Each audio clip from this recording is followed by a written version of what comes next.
আমাদের এই মানব সভ্যতা সহ গোটা পৃথিবী খুব শীঘ্রই ধ্বংসের কবলে পড়বে। বিজ্ঞানীরা এরকমই এক আশঙ্কার কথা প্রকাশ করেছে। পারমাণবিক শক্তি সমন্বিত এক গ্রহাণুর ধাক্কায় গোটা পৃথিবী সহ মানব সভ্যতার অস্তিত্ব হয়তো মুছে যেতে পারে, এবং সেটি ঘটতে খুব একটা বেশি সময় নেই পৃথিবীর। পরবর্তী শতাব্দীতে হয়তো এই ধ্বংসের সম্মুখীন হতে হবে আমাদের পৃথিবীকে। কিন্তু কেন হবে এই ধ্বংস? কীভাবেই বা পৃথিবীর ধ্বংস হওয়া সম্ভব?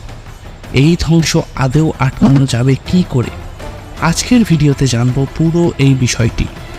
সকলের কাছে অনুরোধ, স্কিপ না করে ভিডিওটি পুরোটা দেখুন। তবে তার আগে বাংলা টাংলা চ্যানেলে সবাইকে স্বাগত। পাশে থাকার জন্য সাবস্ক্রাইব বাটনটি প্রেস করুন, সঙ্গে লাইক, কমেন্ট, শেয়ার করতে ভুলবেন না। Thank you. অত্যাধুনিক যন্ত্রপাতির সাহায্যে পৃথিবীর কাছাকাছি মহাকাশ এবং সেখানকার গ্রহ উপগ্রহ নক্ষত্রের ঠিকানা পেয়েছে বিজ্ঞানীরা, কিন্তু দূরের জগৎ এখনও অস্পষ্ট আমাদের কাছে। সেখান থেকেই ভয়ঙ্কর এক বিপদের আশঙ্কা করা হচ্ছে। আমেরিকার মহাকাশ গবেষণা সংস্থা নাসা মহাকাশে একটি পরমাণু বোমার হদিশ পেয়েছে, যা একটি গ্রহাণু। বিজ্ঞানীরা এর নামকরণ করেছেন বেন্নু নামে, যা আগামী দিনে পৃথিবীর কাছে চলে আসতে পারে, এমনকি পৃথিবীর সঙ্গে তার সংঘর্ষও ঘটতে পারে। বেন্নু খুবই অন্ধকার গ্রহাণু। সূর্যের আলোর 30% প্রতিফলিত হয় পৃথিবী থেকে, কিন্তু বেন্নু থেকে হয় মাত্র 4%। ফলে এটাকে দেখা বেশ শক্ত কাজ।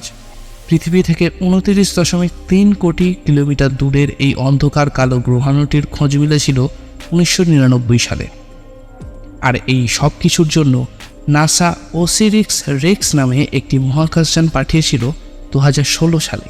মহাকাশে পাঠানো এই মহাকাশযানটির কাজ বেন্নুকে পর্যবেক্ষণ করা এবং তা থেকে তথ্য সংগ্রহ করা।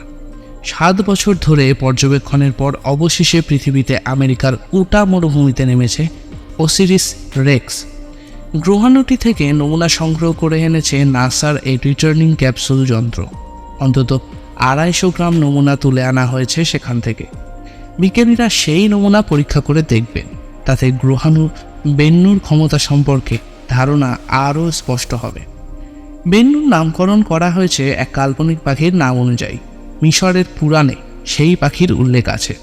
সূর্য, সৃষ্টি এবং পুনর্জন্মের সঙ্গে বেন্নু পাখির যোগ রয়েছে, সেই কারণে এই নামটিকেই বেছে নেওয়া হয়েছে। কিন্তু বেন্নু গ্রহাণু নিয়ে এত তোড়জোড় কেন বিজ্ঞানী মহলে? এতই বা কৌতূহল কিসের? নাসার বিজ্ঞানীদের ধারণা, মহাকাশের এই গ্রহাণুতেই লুকিয়ে পৃথিবী ধ্বংসের বীজ। যদি বেন্নুর সঙ্গে পৃথিবীর সংঘর্ষ হয়, তবে কোনো উপায়ে রক্ষা পাওয়া সম্ভব নয়। ধ্বংস তখন অনিবার্য। নিউ ইয়র্কের 381 মিটার উঁচু এম্পায়ার স্টেট বিল্ডিংয়ের চেয়েও লম্বা এই গ্রহাণু বেন্নু। চওড়ায় এটি 510 মিটার। এই বিশাল পাথরের খণ্ডের সঙ্গে পৃথিবীর ধাক্কা লাগলে কী হতে পারে তার একটি ভয়ঙ্কর ধারণা দিয়েছেন বিজ্ঞানীরা। পৃথিবীর সঙ্গে এই গ্রহাণুর ধাক্কা লাগলে তা থেকে 12,000 মেগাটন শক্তি নিঃসৃত হবে। পৃথিবীতে এখনও পর্যন্ত মানুষের দ্বারা তৈরি সবচেয়ে শক্তিশালী পরমাণু বোমার চেয়েও যা 24 গুণ বেশি শক্তিশালী বিস্ফোরণ ঘটাতে সক্ষম। বিজ্ঞানীদের গণনা অনুযায়ী যদি বেন্নুর সঙ্গে পৃথিবীর সংঘর্ষ হয়, তবে তা হবে 22 শতকের শেষ দিকে বা 23 শতকের শুরুতে। একটি সম্ভাব্য তারিখও গণনা করে বার করা গিয়েছে। শোনা যাচ্ছে 2182 সালের 24শে সেপ্টেম্বর বিকেলে সংঘর্ষ হতে পারে। তবে সত্যিই বেন্নু পৃথিবীতে ধাক্কা খাবে কি না তা এখনও নিশ্চিত নয়, বরং আশঙ্কা অতি ক্ষীণ। তবুও বিজ্ঞানীরা বলছেন 2300 সালের মধ্যে পৃথিবীর সঙ্গে এই গ্রহাণুর ধাক্কা খাওয়ার সম্ভাবনা 1750 বারের মধ্যে একবার মাত্র। সংঘর্ষের আশঙ্কা আপাতত ক্ষীণ বলেই জানিয়েছেন নাসা। তবে গ্রহাণুটি পৃথিবীর কাছাকাছি আসবে। কাছে এসে পড়ার ফলে পৃথিবীর অত্যন্ত জোরালো অভিকর্ষ বলের টান অনেকটাই বাঁকিয়ে চুরিয়ে দেবে গ্রহাণু বেন্নুর কক্ষপথকে।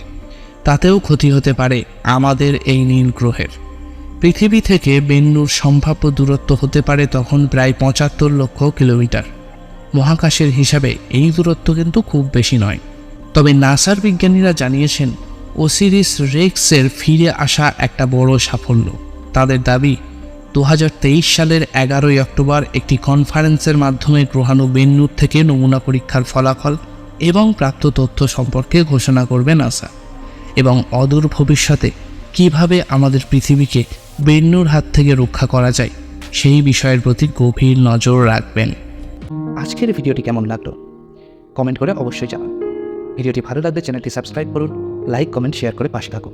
Thank you.